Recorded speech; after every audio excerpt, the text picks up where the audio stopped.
असो के लगनिया जानू डोलिया चढ़ी जबही ओ हरवा लगिर जतौ ना। असो के लगनिया जानू डोलिया चढ़ी जबही ओ हरवा लगिर जतौ ना। मिलतौ हमारा जौन कफनवा ओ हरवा लगिर जतौ ना। मिलतौ हमारा जौन कफनवा ओ हरवा लगिर जतौ ना।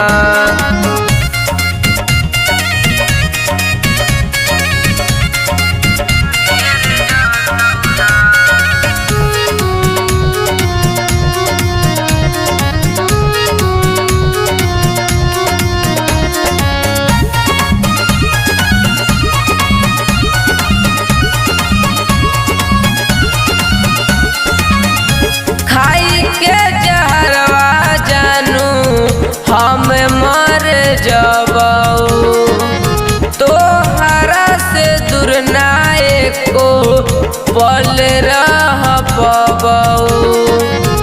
गलिया के खेलल का जानू ई सकुलिया के पढ़ल का कैसे भूल रे जबही न।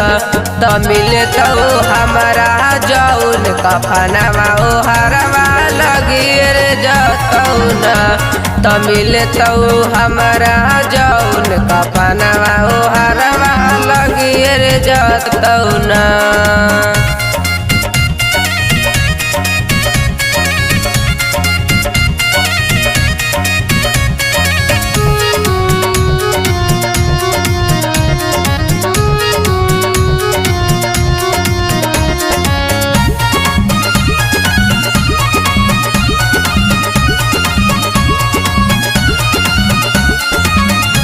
जाने जाने कह के जानू ले लिहलो जाना। छानही में तूड़ दिहलू सब अरमाना।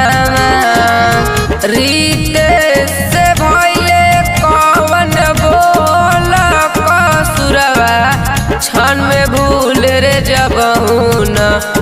मिलतौ हमारा जवन कफनवा ओ हरवा लगिर जतौ ना। मिलतौ हमारा जवन कफनवा ओ हरवा लगिर जतौ ना।